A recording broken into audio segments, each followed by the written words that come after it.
And welcome to the semifinals and finals of the Poketourney in Kanto and Johto, where we will be pitting Elite Four members and gym leaders against one another to determine who is truly the most powerful trainer in those two regions.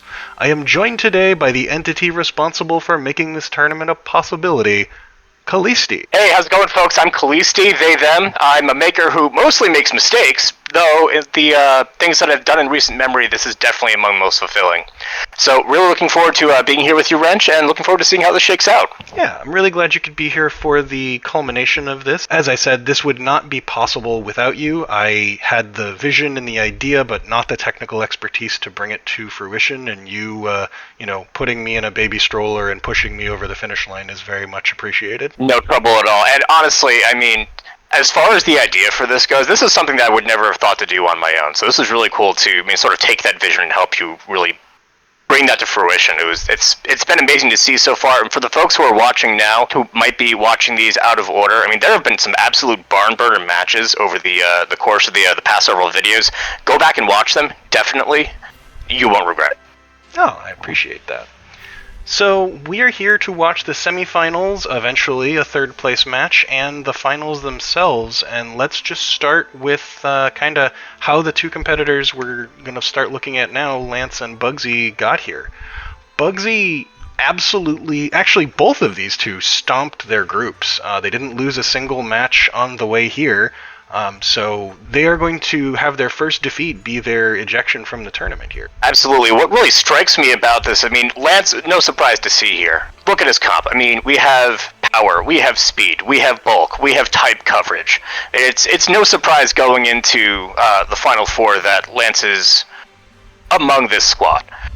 But take a look at Bugsy. I mean, we could have written Bugsy off as an also-ran way back in groups, but Bugsy has really shown up, and you were just talking a little bit earlier, you mentioned Shuckle in particular, and how this is one of the few Pokemon that we've seen where the trainer has really capitalized on setup, and we haven't seen that executed quite so well in some of the other teams that we've seen over the course of the tournament so far. So really excited to see how this plays out. Yep, that is very true. Others have had, set up Pokemon, things that were designed with entry hazards or toxic or, good stall.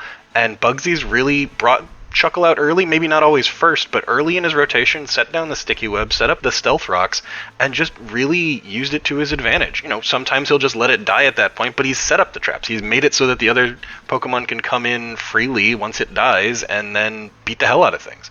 Vespiquin's maybe a little bit of an albatross, but his other four Pokemon are all legitimate threats. So I'm looking at the matchup between the two is where I have some concern for Bugsy, because dragons are pretty well known for their flamethrowers and fire blasts and things like that, and Bugsy doesn't have a lot of answers to such a thing. So while it has been kind of consistent me saying, I don't know if Bugsy can get through this, I don't know if Bugsy can get through this, I don't know if Bugsy can get through this. Lance is maybe the strongest trainer. I mean, we're finding that out here, but Lance has historically been one of the strongest trainers around, and I just don't know if bugs are enough to match up to dragons. Absolutely, and there's something else there that I'm seeing looking at Lance's team. The number of wings that I am seeing in this composition, I am feeling a little bit worried for Bugsy here. I mean, so even with defensive coverage, I mean, we have Dragonite, we have Charizard, we have Aerodactyl, we have Altaria. So I'm looking at that, and I'm pretty worried for Bugsy's stab offense, not really being able to get the job done into a comp like this. I mean, thankfully, I'm not seeing a whole lot on the offensive front as far as flying is concerned. Your point is fair. I actually don't believe there is more than Hurricane in terms of flying coverage, and so that's actually, Charizard has the only flamethrower and the only hurricane on these teams.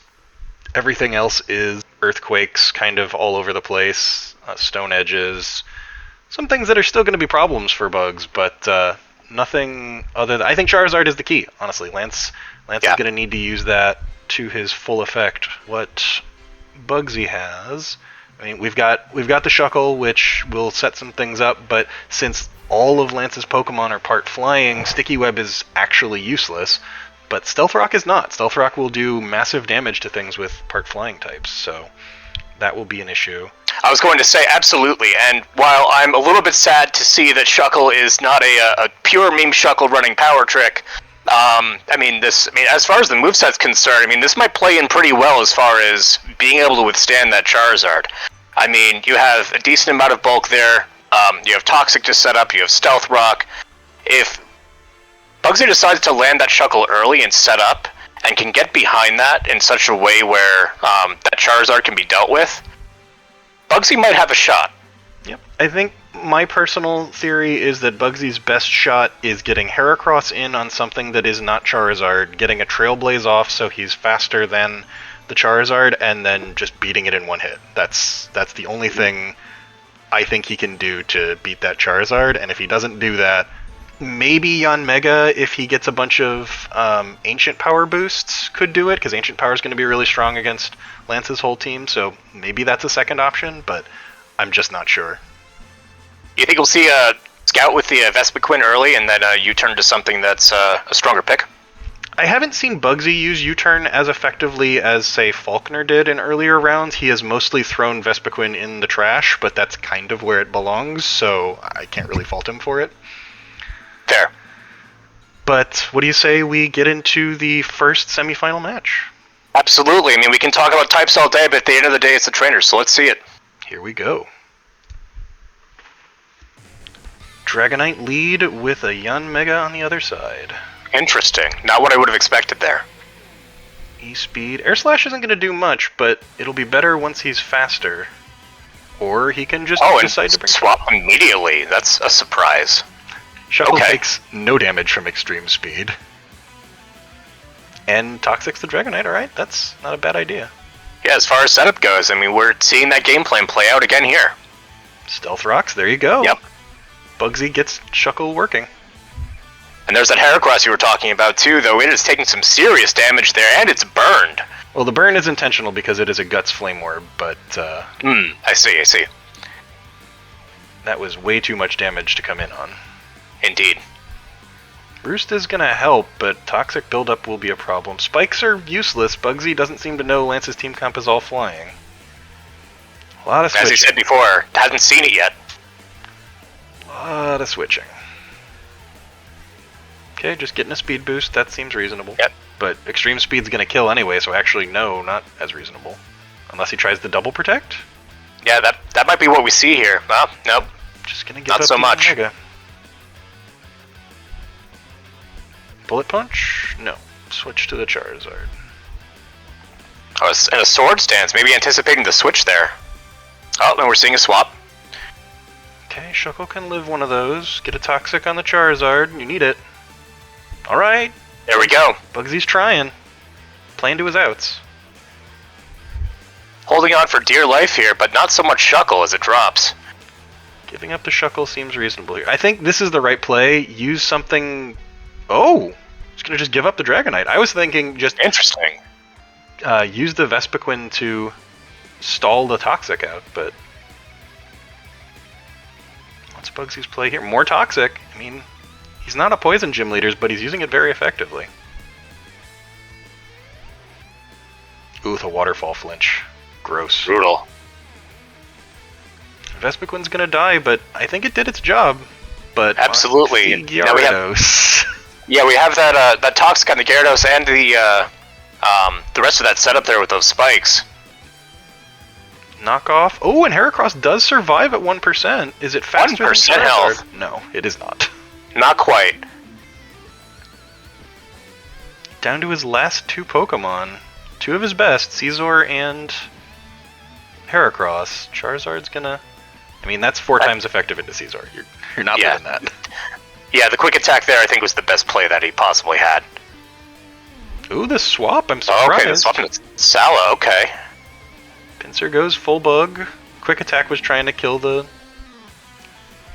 Charizard, makes sense. And I believe Pinsir might be choice banded, so I think it's just stuck with quick attack. Stuck in the quick attack, yeah. Missed the Stone Edge though. Might be the opening that Pinsir needs here. But it carries a berry, so. Ooh. Unfortunate. I think the quick attack made sense because a flamethrower would have killed, so Lance made a smart play to dodge that. But that locked Bugsy into the only move being his most weak move. So Lance just carries the day. Just didn't quite have the bulk there to sustain that onslaught from Lance, as we've seen time and again. I'd say Bugsy put up a better fight than we've seen in a lot of rounds against Lance. The Toxics really, ate away at his Pokemon, but ultimately Lance is better on the day, and Lance will advance to the finals. So let's talk about our other semifinal match, where we have a very surprising to me Janine facing off against the Team Rocket boss Giovanni. What do you think of this match? Alright, so if I'm Giovanni here, just taking a look at this matchup into Janine, it's probably the best that I possibly could have hoped for, right? I mean, just with raw coverage alone. We have the bulk. We're not terribly much into the quickness here, taking a look at Giovanni's comp. Giovanni, has some poison resists in Nidoqueen and Nidoking, so that's something he can use. Earthquake or Earth Power, depending on if you're physical or special, is going to be valuable against most, but you do have Levitate on the Weezing and a Flying type in the Crobat, so it's not all just sweep with ground moves here, because there are some things that do resist that.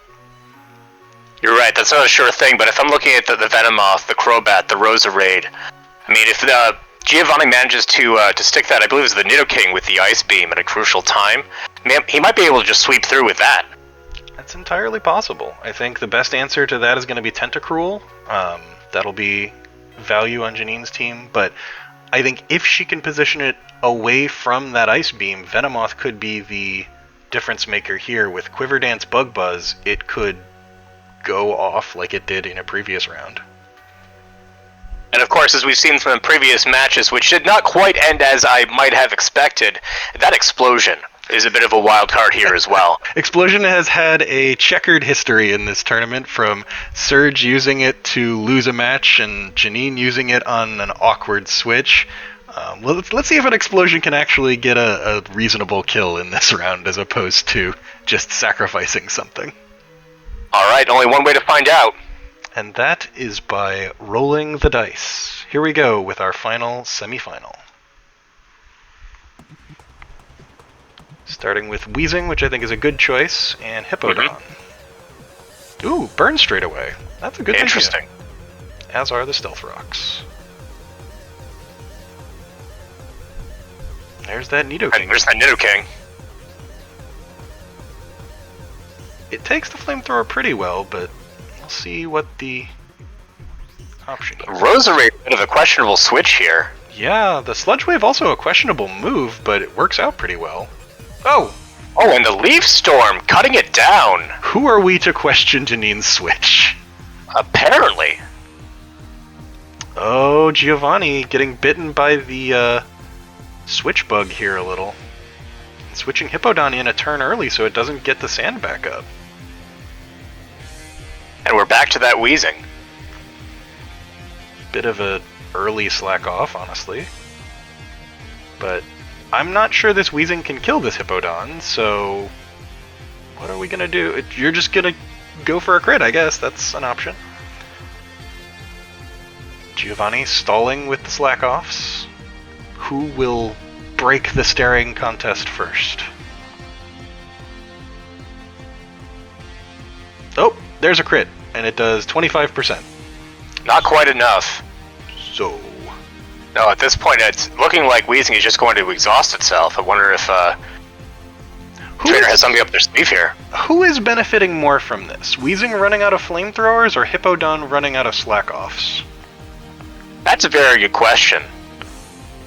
Based on the amount of bulk that the Hippowdon has, I'm actually wondering if Hippowdon is on the losing end of this trade here.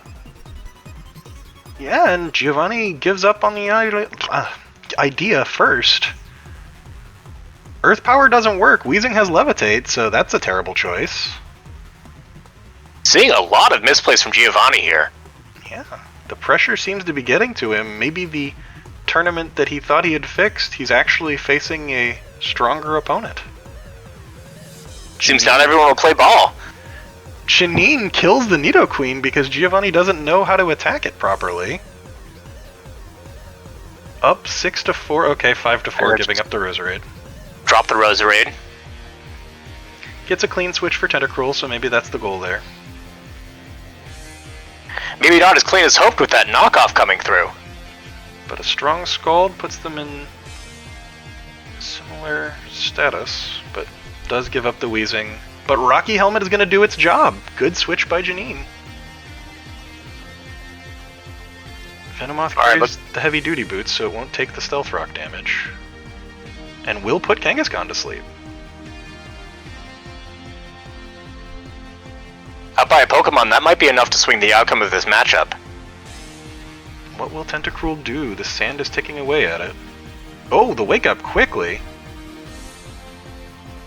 And the Double Edge doesn't do much to Kangaskhan because Tentacruel was so low.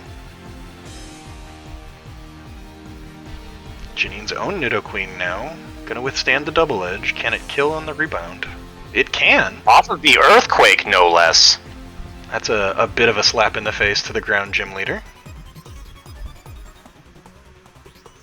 Nidoqueen See another one. Dies to the Sandstorm. Or, wait, what does she die to there? She can't die to Sandstorm, she's a ground type. I missed something, I'll have to look that back. Venomoth now out of the sand. Bug Buzz.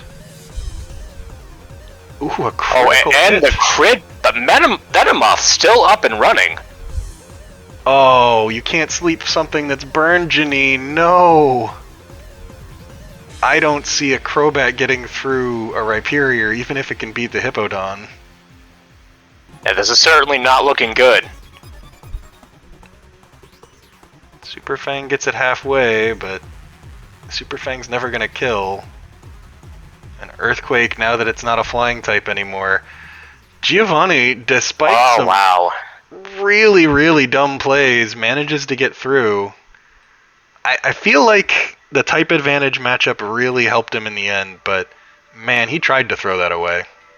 Absolutely. It was definitely Giovanni's to lose there, and despite those very questionable plays, and something that had happened in the middle of the match that we still didn't quite have eyes on. I wonder if there was something nefarious there happening with Giovanni, but nonetheless, he comes out the winner on the day. Ah, Nidoqueen is Life Orb. That explains it.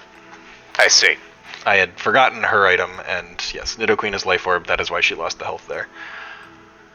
Maybe an item choice issue there, because if that had not been Life Orb, that Nidoqueen might have had a chance to sweep, but, you know, maybe Life Orb got her here, so who knows? You're not changing items in the middle of this battle, and Giovanni just manages to win on the day. So our final round will be Lance versus Giovanni, but before that, we will watch a third place matchup to see who will win between Janine and Bugsy. Who will win in Janine versus Bugsy? I don't rightly know. This is a very curious matchup, because you would expect that Janine would have the type advantage here over Bugsy, at least with all the poison coverage offensively.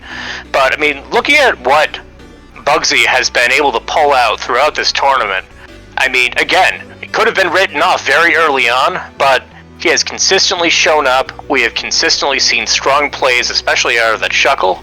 That may be enough to break down the offense that Janine's able to muster here. I think as long as Bugsy knows that the Shuckle can't toxic anything, and he uses Sticky Web and Stealth Rock and then either lets the Shuckle die or switches it out, and doesn't let Venomoth set up on it, something like that, I think Bugsy has a chance. Pinsir's going to be immune to poison.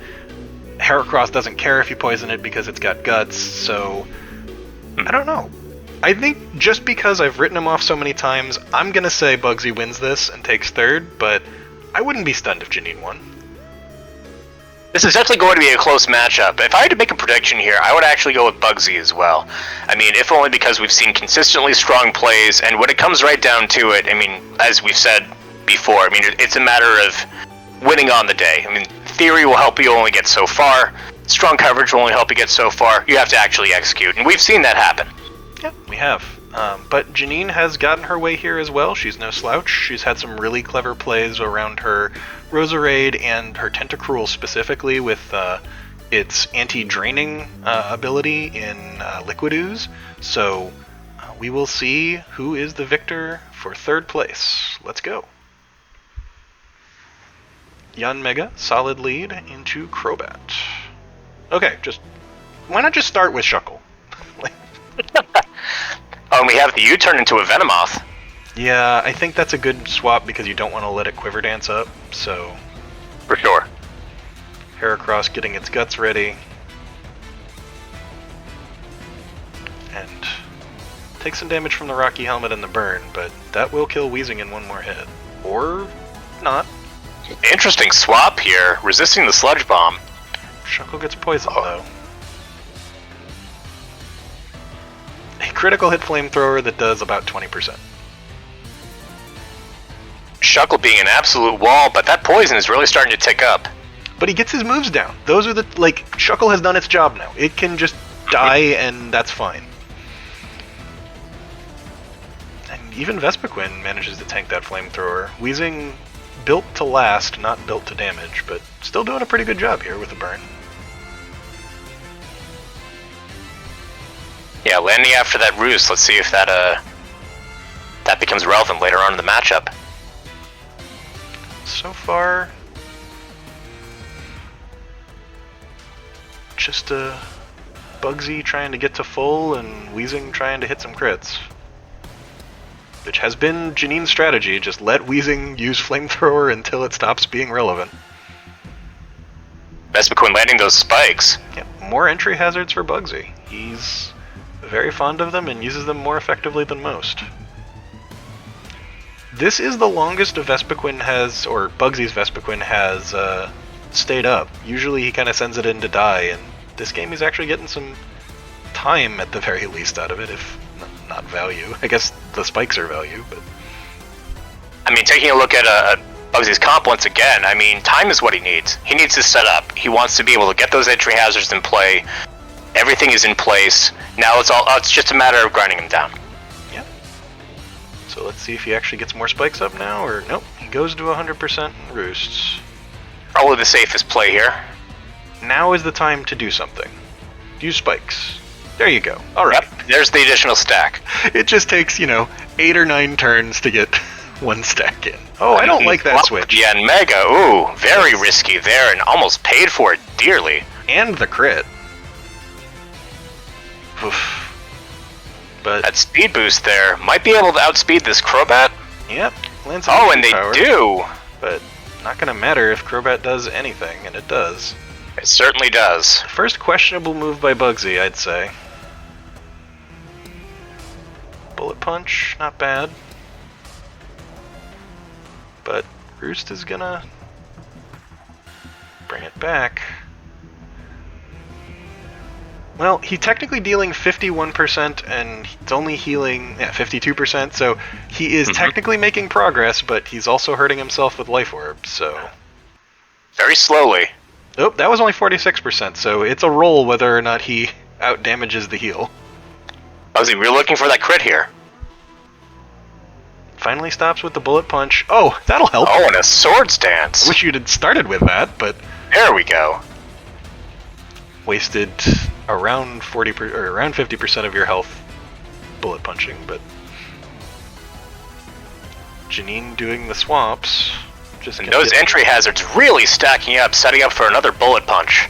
Yep. Fortunately, Venomoth carries heavy duty boots, but Janine is insistent on swapping it out every time, so Tentacruel might be able to do something here. Nope, bullet punch will prevent that from being possible. So we're 5-2 in favor of Bugsy, and as usual, Venomoth comes in and swaps back out for no reason. I think Janine is just kind of froze up at this point. But Venomoth is her potential sweeper, so let's see if she can get not punched fast enough. Well, despite some questionable decisions with the Yanmega, Bugsy still manages to use his Scizor to come in third. Honestly, the first showing he's really done much with the Scizor, but he has 4 potential sweeper Pokemon, so, hats off to Bugsy. Well-deserved third place. I am impressed with his overall performance. It's sad that he couldn't get there to the finals, but he ran into a freight train of Lance and just couldn't get there. Absolutely surprised me as well. I mean, I will be the first to admit, I did not expect to see Bugsy advance as far as he did in the bracket. So, hats off to all the trainers, and excellent job, Bugsy, in making third place. Yeah, and honestly, Janine, despite having a tough performance here against Bugsy, did a great job to get here in the first place. She played solidly into a tough matchup with Giovanni, and it gave him a run for his money. So, despite getting beaten up pretty badly here in the third place matchup, getting fourth is nothing to be ashamed of. I think she did a really good job getting as far as she did, and let's move on to the finals. Absolutely. So the culmination of our tournament, the 8th gym leader, the final gatekeeper to the Elite Four in Kanto, and an Elite Four member from both Kanto and Johto. So Dragons versus Ground. Looking at what we have here, I mean, talk about a clash of the titans, right? I mean, you have Lance, one of the most storied trainers throughout the history of the series, and if we think about antagonists throughout the series, Giovanni absolutely tops that list. So it's only fitting that we see the two of them here in the final, and taking a look at these compositions, it's going to be very interesting to see how this plays out. Absolutely, I agree with you. These are two strong teams. They have powerful moves. I am fearful, based on what we saw with Giovanni against Janine, that he is going to try to go for stab moves, and his stab moves will primarily fail because everything on Lance's team is flying type, in combination with dragon or water or rock or whatever have you. If he decides to use Stealth Rocks early, if he decides to use Stone Edge and doesn't miss, he has a solid chance. You know, he's got some Toxics, he's got some Sledge Waves that have percentage chances to poison, he's got some options. But he played really poorly in the semis, and you cannot play poorly against Lance and win. Lance will kill you. Absolutely. Taking a look at that Gyarados, and that is a serious threat to virtually everything on Giovanni's team. I mean, the Waterfall is going to be the obvious threat there. I mean, that's both a physical and a water move. I mean, that'll certainly cut through a lot of the defense that Giovanni is able to muster. I wonder if we'll see Giovanni save that Nidoqueen toward the end in hopes of a reverse sweep. It is something he could do. That Nidoqueen, is obviously on a clock with Life Orb, but we did just see Bugsy use a Life Orb Pokemon pretty effectively in the overall. I think positioning Kangaskhan against Gyarados is going to be important, because Lance's Gyarados is Moxie and not Intimidate. Just getting out the Kangaskhan and a Double Edge might actually even be enough, or if he decides a Fake Out into a Double Edge will probably be enough. There's a lot of, as I said, flying over there, so the Stone Edge on Crocodile, Rhyperior could be valuable, Stealth Rock off of Hippowdon could be valuable. As much as I'd like to enjoy the narrative of Giovanni buys his way to the title, A, there's no way Lance is throwing a match, and B, I don't think he can beat Lance in a straight up fight. I just think Lance is better. No, looking at this, I have to agree. I mean, even without taking into account the questionable choices that were made with the stab moves earlier on Giovanni's part offensively, I mean, talk about Lance's ground coverage. I mean, with Earthquake on Salamence and Altaria. I mean, if I'm holding two pretty strong, pretty slow, admittedly poison types, that's something I need to watch out for. Yeah, and Rhyperior having the rock type will also be beaten up by that. Maybe Kangaskhan and Crocodile really have to clutch up in this round. I mean, Kangaskhan has definitely done so in previous rounds, and Crocodile's provided some value, but that Moxie Crocodile hasn't gone off the way we've seen some Moxie Pokemon, so this might be its time to shine. Yeah, we will certainly have to see. Alright, so for the final time in the Kanto Johto Poketourney, let us begin. There's that Gyarados. And the Rhyperior. And the swap. Getting some free damage off of that Waterfall. I don't know that the swap was a good idea. The Double Edge does bring it down to about a quarter, but Gyarados has Moxie, and it's a pretty fast Pokemon. But not fast enough! Oh, wow, outsped by the Nidoking. Alright, well, one major threat down, and the Sandstream is up.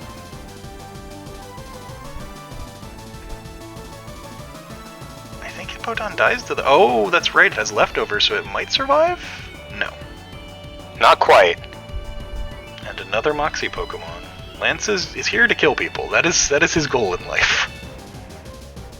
You remember that from when he Hyper Beamed a man up against a wall. Oh, the Ice Punch coming through! Something I had forgotten about entirely. Giovanni, not done yet.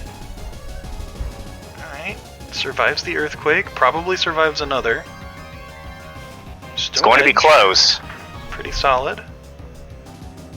Barely hanging on after that second Earthquake. But the E-Speed is enough. Can Nidoking outspeed the Dragonite? Well, not if it uses Extreme Speed. But that might be the opening for the Ice Beam that we were talking about before. There is that Ice Beam. Aerodactyl's pretty fast. So he's going to give up the Rhyperior. Probably a sensible move, but Stealth Rocks this late in the match. Oof. Doesn't pay for it, though. Earthquake's enough to kill Nidoking, so we're down to just that Nidoqueen. He saved it for the end. Can he sweep with it? Let's see. Terra coming through. Gets rid of the poison weakness, but uses the Earth Power again. Oh no! We're seeing a swap here. Oh, and the hard read on the Thunderbolt. Oh, and a critical hit Hurricane seals Lance's victory. That Earth Power, if that Earth Power had been a Thunderbolt to start, that might have been enough, but maybe not. Maybe the Charizard still comes in and does the same thing. It ate the one Thunderbolt. Lance is your winner, surprising very few people, as the Kanto and Johto strongest trainer. Good prevails once again. Again, no surprise to anyone, but fantastic matchup, fantastic tournament all around. This is fantastic to see. Thank you so much for putting this on. Oh, and thank you for helping me make it a possibility. I really appreciate your technical expertise and you being here with me in the finals. I am dubious that Lance is the force of good. I still think he is more of an antagonist than anyone in the second games, Heart Gold, Soul Silver specifically. But he does defeat Giovanni and prevail, at least in terms of strength. So with Giovanni in the mix here, we're certainly grading on a curve. Yes, it's probably somewhere equal or above. Probably. Alright, well thank you so much. Thank you everyone who has watched and expressed any level of support throughout the tournament. I really appreciate all of the people who both helped make it a reality and who came and commentated on one or more of the episodes. And I will see you soon for a new and exciting tournament, and have a great day.